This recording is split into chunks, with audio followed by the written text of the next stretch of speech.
friends, it's Lexa, and I'm so excited to do the mid-year book out. I was about to say the mid-year freak book out tag. Sure, why not? I think that even though I've been doing this for a few years now, this might be the first time that I've ever filmed and uploaded this video. I have a vague recollection that like one time I sat down to film this. I don't know if I finished filming it. I know I never edited and uploaded it. So I'm excited for this to be the first year. With that being said, right off the bat, we are just going to ignore the chaos that is going on in these bookshelves behind me. I still haven't been able to organize them. Books are just thrown everywhere, which I feel like is very on brand for this channel and for this year of my life. So let's go ahead and just get into it. We have a lot of things to cover. I'm going to use the questions that Kayla puts down in the bottom of her mid-year book freakout tag video, but I'll also make sure in the description to tag the original creators of this tag. But I know that like Kayla has tweaked it and adjusted it over the years, and that's the structure I'm following today. So the first question is, how is your reading going so far this year? And I would say not so great. I know that I have the lowest average rating that I've ever had. It's usually like a 3.8. I think that it's come up over the last few months, but it was like at a 3.5 for a while. And I'll put here like where it is now. But I've also read the least amount of books that I've read in a year to the 6-month date so far. I've read 52 books. That's still incredible. It doesn't really matter how many books you read, and I don't think that that's what makes or breaks like having a good reading year or not. If those 52 books that I had read, the majority of them I absolutely loved and they were like all-time favorites, that would be wonderful for me. I would love that. I would be living my best life. However, I don't think like a single book that I've read this year I would put in the category of all-time favorite. And I'm sure we'll get more into that as we go, but it's just made it a little difficult for me to motivate myself to read when I'm already in a reading slump, because everything that I'm picking up is either I don't like it or it's like, fine. I've had so few 5 stars this year, and none of them would pit up against the books that I've read like last year and the year before that, because for context, by this time last year, I had read Bunny, I'd read A Dowry of Blood, I'd read The Raven Cycle, and then it was like pretty much all downhill from there, if we're being honest. But I mean, whatever. If nothing else, this reading year makes for some good rants, and it also makes for a good supportive environment if you are also in a reading slump or you fear that you too now hate reading. You're not alone. Welcome. Here we are, continuing to read despite being terrified that we're never gonna read another all-time favorite book ever again. Which brings us to what should be a happier note, and I guess which is what is your favorite book, your best book of 2024 so far? And I was kind of going back and forth over a couple, because again, there haven't been any that have been like incredible standouts, but I have rated a few books that I've read 5 stars. And I think that I've settled on Night Watching by Tracy Sierra, which is a little bit surprising because this is like technically a mystery thriller, but I would classify it more as like a suspense, slow burn literary fiction with like a little bit of some thrillery aspects in there. Also, if you hear a lot of cats in the background, we've got a lot of cats going on here today. My partner's just moved in with me, and we've officially moved in their 2 cats, and I have 3, and we're keeping them separated for now. So the 2 new kitties are in here, and then the 3 kitties that I had before, they're out there. That's Oliver screaming because he hates any time that there is something between the 2 of us, especially a door in which he cannot break through. I thought Night Watching did literally everything that it set out to do. It was flawless, it was impeccable, I really liked it. Is it gonna be something that I'm talking about like years from now? Probably not, but I had a really good time while I was reading it, and it had a lasting impression on me. So I think currently I would set that at my number 1. However, don't quote me on that whenever it comes to the end of the year and I'm counting down like my top 10 books of the year, if there are 10 books. The best sequel that you've read so far in 2024. News to me whenever I was looking back through trying to think, what was the best sequel? That wasn't a reread, because everything that was coming to mind was a reread. And that's when I realized that I've actually only read 1 new sequel this year. And that was Mislaid in Parts Half Known. This is part of the Wayward Children series by Shauna McGuire. I read this every year. I read it every single time that she comes out with a new book in this little novella series. I absolutely love it. I did give this a 5 star, but like that's kind of a given for the series. There's only been like 1 that I've rated less than 5 stars. And while this wasn't my favorite of the series, I had such a good time and I really enjoyed it, and I can't wait for next year. It always like at least starts my reading off to a good start because they usually come out in January, so it like is a good kickoff to the beginning of the year to make me feel good about my reading. But I would say for this one, don't let the dinosaurs fool you. There's really not a lot of dinosaurs going on. I feel like this was mismarketed a little bit. But to that, I'm actually gonna add an addition of my own, an additional question. And that is, what is the worst sequel that you've read so far this year? Because whenever I was thinking about best sequels, I was like, I don't know, but I could tell you the worst one. And that I actually don't even own, but I do own the first 2 books in the series of the trilogy. And that was the series finale to The Atlas Six. I loved The Atlas Six. I fucking loved The Atlas Paradox. The Atlas Complex was one of the worst books I've ever read. I don't understand what happened. I just think that Olivia Blake like doesn't know how to write an ending to a series, because what the fuck was that? Like, don't understand how that passed through. And like the publisher was like, yeah, this is definitely the series finale that we should put out. It was like every critique that people have of Ollie Blake that normally I understand, but like I don't feel the same way, I understood in that book, and I felt like it was awful. I was so mad. And I think it just really highlighted it because my reread of The Atlas Paradox went so well, which brings us to the next question, which is your favorite reread of the year. And that was The Atlas Paradox. I started reading The Atlas Complex and I thought I wasn't liking it because I thought, maybe it's been too long since I've read this book. And I just don't remember a lot that happened since I did read this when it came out last year. So it had been like a full year. And I was like, maybe I need to do a reread of this. I'm so glad I did because I just like re-fell in love with this book.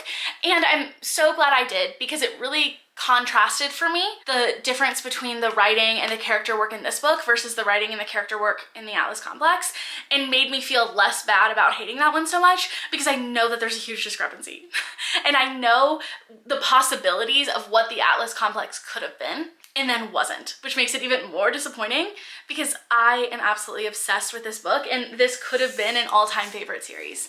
And now it's not. And I don't even own the Atlas Complex because I was like, I'm not paying for that. I'm not paying for it. Books are like $30 now. I'm not spending $30 on that shit of a book. I'm so sorry if you loved it.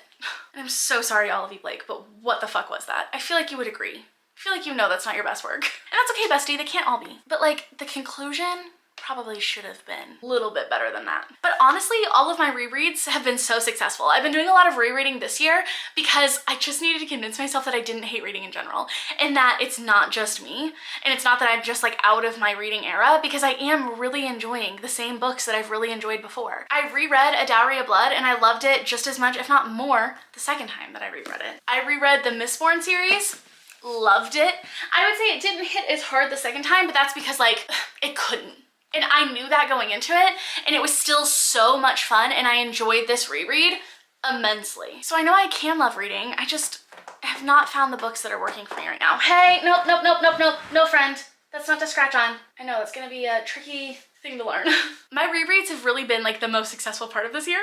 And I think it's actually helping to skew my like overall average reading up a lot because they've all been like 5 stars, and I think if you took out those 5 stars, my average rating would be a lot lower, especially because I haven't read as many books this year as I normally do, so like they're a higher percentage. Next is a genre that you've been loving / reading the most, and the most read genre that I have this year is fantasy, which is typical. The next is horror, which is typical. That's very on brand for me, although I would say a new addition to my reading taste that I haven't read as much of, but I've been reading more of lately, especially this last year, has been just like general weird girl lit fic, and that's been really working for me. I knew that weird girl like horror lit fic I was obsessed with, but I was a little bit worried about getting into the like just general lit fic genre of the weird girl books because normally they don't get weird enough for me.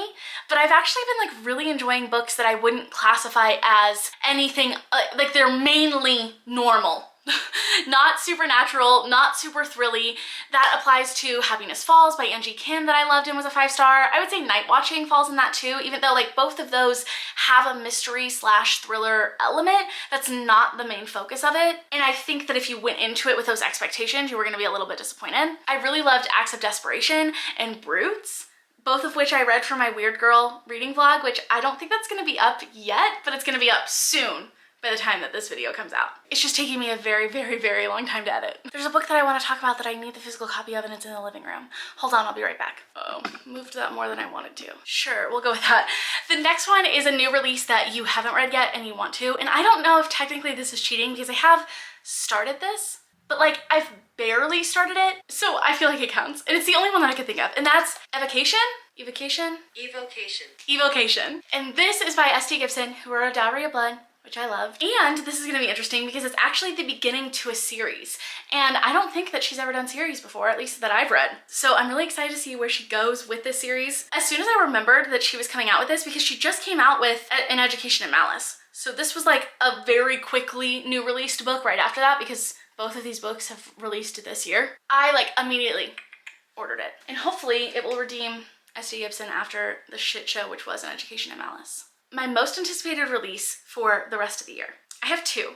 Okay. One of them I actually did not realize was coming out until I was watching Kayla's video on this. Like I went to go click to copy and paste all of the questions, and then I got hooked in and I was rewatching it. And then I remembered how she was talking about how there's a new Alexis Henderson book coming out. And House of Hunger, one of my all-time favorite books. I could not find that on my shelves because, as I said earlier, they are an absolute clusterfuck and there's no rhyme or reason to where they are right now because I moved them all across my house. But she also wrote The Year of the Witching. I haven't read this yet. If you see a House of Hunger on my shelves right now, no you don't. Okay, I don't want to know. Oh my god. It was right here. I did find it. I could have sworn I had seen it. Yeah, and I grabbed it. Okay, here we are. A House of Hunger by Alexis Henderson. I feel like this next release could be an all-time favorite, so I'm so excited for that. And it's called An Academy for Liars. Yes. I can't fucking wait. The second book, and I'm glad that I was able to include the Alexis Henderson book because I was like, does this really count? Because have I read the rest of this book, the books in the series? No. However, the fact that this next book is coming out and is releasing at the end of the year allows me to feel stable enough to start this series. And that is Wind and Truth? Wind for Truth? Wind and Truth by Brandon Sanderson. It's the final book in the Stormlight Archive series, which is a long ass fucking series that I own the first 4 books of, but I have not started. This is just one of the random ones that I could find that I haven't started yet because I didn't want to read them all and then not know when the next book was going to come out and not have it had come out yet and then risk having to reread them before I could read the last book in the series.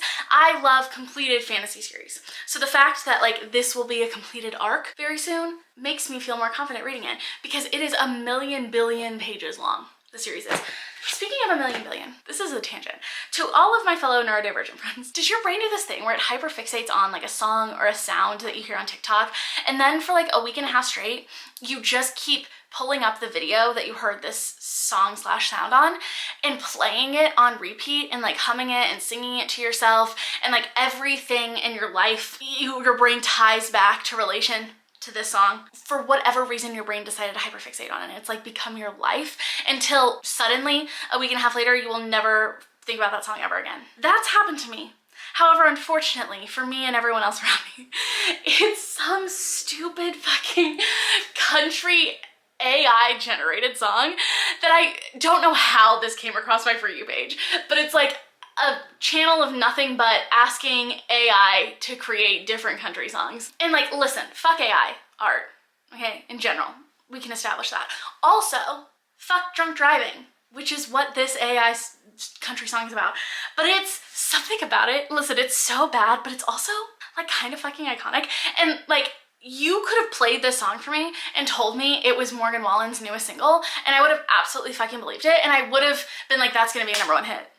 Can I play AI generated songs on YouTube? Can I get copyright claimed for that? No, right? Because like that's the whole point with AI art, is like it's stealing people's work without giving credit. But I had to like apologize to my partner the other day because I was like, oh my god, I'm so sorry that you have to keep listening to this. Because I cannot stop singing it and can't stop listening to it. Well, I drank 1,000,000 billion beers and got in my truck, and Lord, I'm drunk. Baby, when it rains, I drink, and lately it's been raining a lot. I'm swerving, smashing into every tree, and then thinking the more I drink, the More it floods. first I gotta make it out of my driveway. I'm just absolutely obsessed.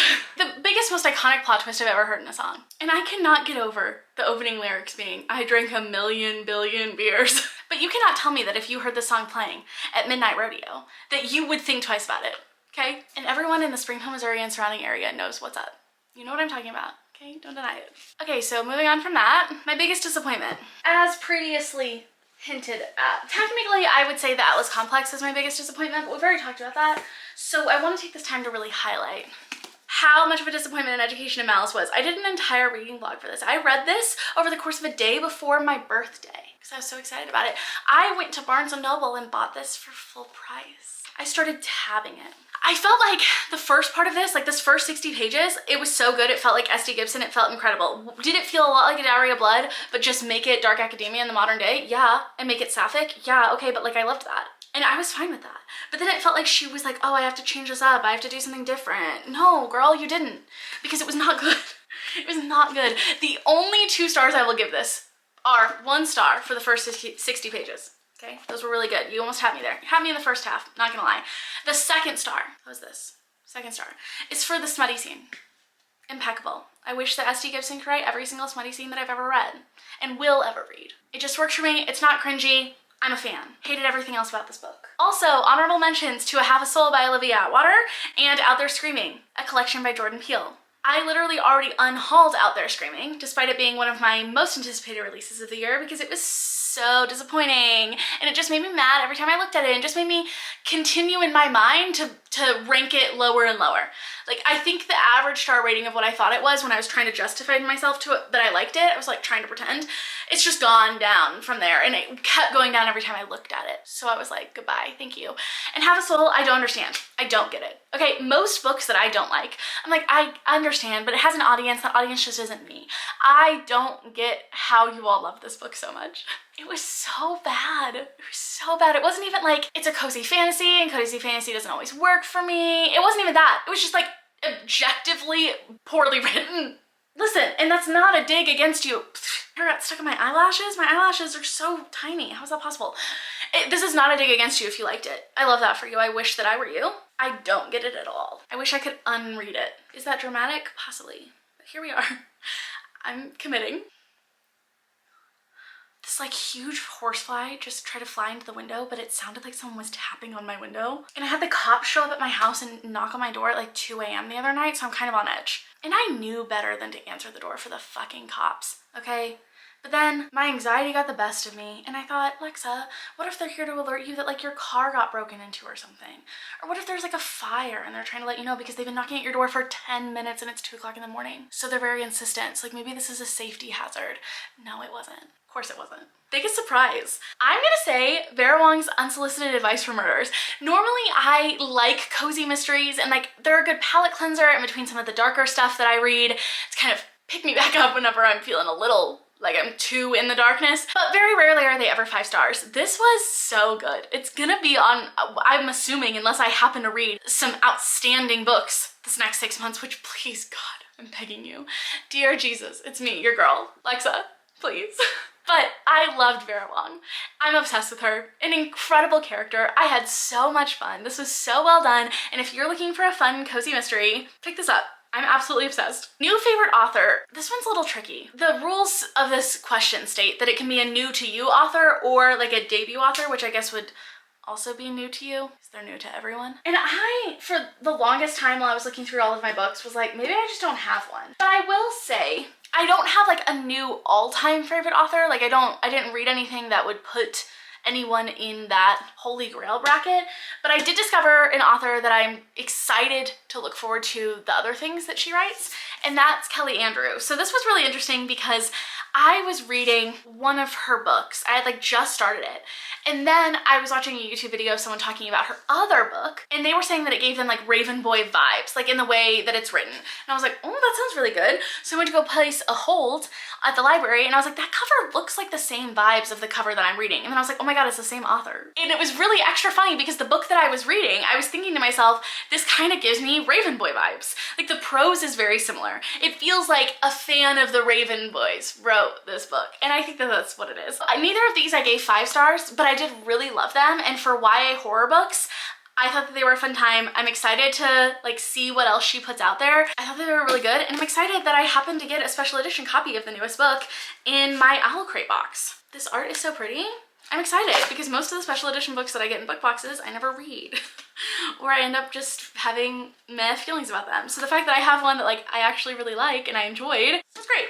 My newest favorite character, she isn't like my most all-time favorite character. I have a level that's reserved for characters like Jack from the Wayward Children series and Ronan Lynch from the Raven Boys that I just think are impeccable, wonderful, flawless, incredible characters that I love so deeply in my soul and are also attached to series that I love so deeply in my soul. This character is really interesting because I actually didn't love the series. I actually kind of like hated it by the end and was like pissed about it, but I loved Helene from An Ember in the Ashes. I really hope that that's her name. I'm really bad with names. I'm not going to look it up. 75% sure her name was Helene or something close to that. That series overall for me was really lacking in well done characters, and I felt like there were characters that I should have given a shit about, but they were written in a way that I was like, I feel nothing. Like I'm not feeling these things that I should feel in this moment because we haven't gotten enough time to really feel these things for this character. And Helene was so well done. So it shows me that Sabatier can write characters that I love, and I know that because I loved All My Rage by Sabatier, and I loved those characters and I felt so deeply for them. But I think Helene is such a well-written character, and she's not like quite on that level. She is definitely like objectively an incredible character that just reinforces how amazing Sabatier is at writing characters that are nuanced and have incredible growth over the course of the story, like no matter where that growth kind of goes, and who you can like love and hate at the same time and feel so much for, which is a stark contrast to how I was feeling about some of the other characters in that book. A book that made you cry. I know that there are multiple books that have made me cry at one point or another, but I can't remember exactly which ones they are, except for The Witch's Boy by Kelly Barnhill. I have a very distinct memory of reading this on the couch at like 3 a.m.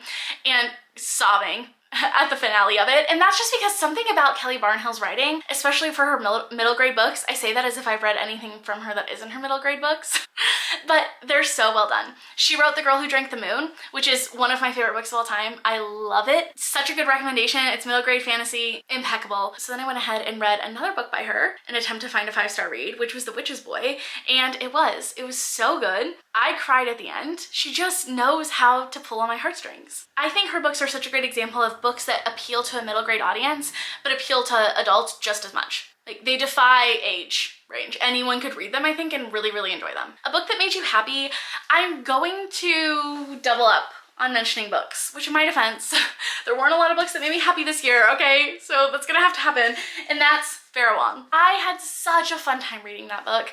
I remember like laughing out loud at some of the parts, especially listening to the audiobook. It was just a fun time, so well done. But I will throw in a second book for this. That way I'm not like totally breaking the rules that I haven't mentioned yet, and I want to mention because it's kind of a standout. I almost put this as under the question of like, what was the biggest surprise for you? I can't remember if we've already covered that, but it didn't like quite fit, but it does kind of fit in this one, and that's Butcher and Blackbird. This should not have worked for me, and don't get me wrong, it was still only a 3.5 star, but I really thought that this was gonna be just like bad. But something about it, everyone was loving it so much that I was like, okay, maybe like I could, if I hate it, I could like film a like single video about it, like diving into why I hate it and why it's so bad. And it is not good, but it is kind of good. Like, it was fun. It's a serial killer romance where like these two serial killers who kill serial killers end up like competing against each other to see who can kill the most serial killers or something like that. And it's like a smutty, dark romance, and I had a fun time. The smut scenes were actually kind of good. Like, they weren't as awful as I was expecting. And I liked their dynamic. It was corny, it was cheesy, it was over the top, but like, it was a good time. And I get it. For all of the people who like really, really love it, I get it, especially if you're like already kind of a romance girly. Most beautiful book that you've bought so far this year. This is why I had to go out to the living room. Where did I put it? And get Evocation. I've already forgotten how to pronounce Evocation. Evocation. My brain does not want to understand where to put the emphasis on this word. And that's because, like I said, I just like ordered the original copy for this, and I actually almost regretted that. I almost immediately returned it. After I bought it, I was like, I just spent $30 on this book. Could have just waited and got it from the library. And then I sat down and started reading it, and I do what I always do, which is peel off the dust jacket. And this is what was revealed. The light is gonna make it a little tricky, but like, this is the regular copy of this book, and it's gorgeous. And it has this cute little ribbon, which I know not everyone loves, but I love it because it's like a built-in bookmark, so I don't have to worry about losing my bookmark. And this is just like absolutely stunning. Plus, on top of that, the actual cover of this is silver foiled and absolutely stunning. So especially for the fact that this is just a normal edition of this book as far as I'm aware, I'm a huge fan. It's so pretty. The next question is, what books do you need to read by the end of the year? I don't have any that like I'm telling myself I absolutely have to read. I have some goals. I'm out of my era of forcing myself to read certain things for like certain blogs unless I'm like really feeling it, because I'm teetering on a reading slump in which I don't read for a long time.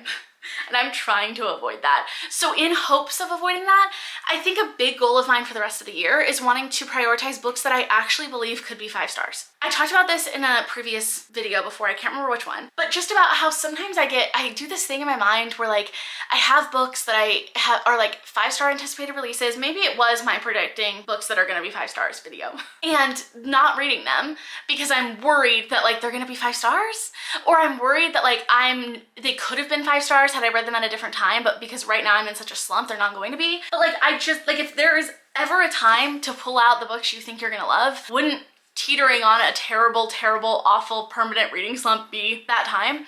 So I pulled out a couple of books that I could see from the clusterfuck that is my bookshelves that kind of felt that way, which is like On Earth We're Briefly Gorgeous by Ocean Vuong. I feel like I'm gonna love that book and it's gonna make me sob. Trust of the Emerald Sea. I feel like I'm gonna absolutely love this book. It's Brandon Sanderson and also like my vibe and right up my alley. Also, aforementioned The Year of the Witching by Alexis Henderson. So I would say focusing more on books that I already am going in confident knowing that I'm going to love, while also balancing like new releases, but let's be honest, new releases aren't doing too well for me. Also, the Stormlight Archive ? The reason I was so excited that it was coming out is because I feel like I could do a vlog reading the entire series. It would have to be like spaced out because it's gonna take up a good chunk of my reading, especially because I'm not reading as much as I am now and they're such large books. But like, if there's a time to read the whole series, wouldn't it be now? We'll see. I've got a couple of months to decide. Favorite video or post that you've done so far? I wrote down one, but as we were talking, I mentioned another one that technically isn't out yet that I also want to throw in there. The one that technically isn't out yet, but it will be soon, so depending on when you're watching this video, is the Weird Books for Weird Girls vlog. I had so much fun filming that. It was like a good chunk of the reading I did in the month of June, and it was a blast. Like, I discovered a lot about my reading. I read some really, really good books. I liked the structure of it. Overall, fun time. It kind of came up out of nowhere. I don't know why I haven't done a reading vlog like that before because I love weird books, but I loved it so much and I'm already ready to like do a part 2. So hopefully whenever it comes out, you'll also love it. Stay tuned. Which is also a good time for me to plug. Should have done this the first time too. That like, if you're enjoying this and you want to see that and you want to see more content with me like that, make sure to hit that subscribe button. But another one that I had so much fun with is the one that I read authors that I've read from before, that I hated, and giving them a second chance to see if like I just hated that book or like if they could redeem themselves. And I had so much fun with that one. And I think it's because like if I'm not going to be in my 5-star all-time favorite book reading era, then I might as well be in my like hater era. And it makes for some good rants and it was fun and I had a good time with it. And then the last question is just a shout out to some of your favorite booktube community members or book community members in general. I'm realizing now all of the ones that I am mentioning are on booktube, but that's because like that's where I consume most of my bookish content. And I wanted to mention people that I feel like I haven't mentioned as much, if at all, on this channel before, because we have like our normal ones that I love that I talk about all the time, but I often will listen to booktube kind of in the background of my life as I'm doing other things like around the house, cooking or editing or doing some work. So I listen and consume a lot of bookish content on YouTube. I love Lily Reads. I've been watching a lot of her videos like this last like 6 months, like 6 or 8 months, and they're always just so good. Like they have this element of like being laid back and you feel like you're just like talking to a friend about the books that they're reading, but also like a high production value, and I just love them. And I've gotten some like really good recommendations, and even though we don't read similarly a lot of the time, I'm always like so fascinated to know like what they think about the books. And it's good because it introduces me to books that I typically like might not hear of, because I follow a lot of people who are more in the like fantasy horror space and they tend to read like more lit fic typically. So I get to like learn a bit more about that. And since I'm kind of in my general fiction era, it's very helpful. Also, Becca in the Books, and especially her new series that she's doing of like Shelve It or Scrap It, I'm feeling very inspired by that, considering my bookshelves are absolutely overflowing. And every single one of those videos is just a banger. Like, so well done. I'm always so excited to see when she's posted a new one. It was such a creative, good idea, and such a creative, amazing execution of that idea too.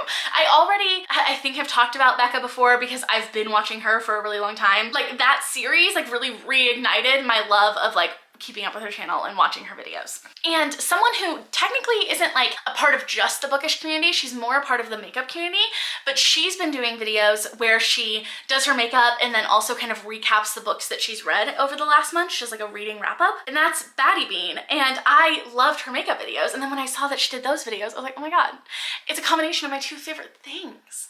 So if you love reading and you also love makeup, go follow her because she's got lots of good content in both realms. I think that's it. I think we covered and talked about a lot of the books that I felt like were important to talk about in a wrap up of my reading so far this year. I plan on doing a video where I wrap up all of the books that I've DNF'd for this first half of the year too. So that's gonna be coming soon. Maybe we'll be able to learn a little bit more about my reading taste in that. Who knows? What is my reading taste? Unclear so far this year. But thank you all so much for watching. Don't forget to like and subscribe if you enjoyed, and I'll see you all next time. Bye! In a billion years. piece of junk. I need you on this country night, babe. But first I gotta learn how to fucking drive.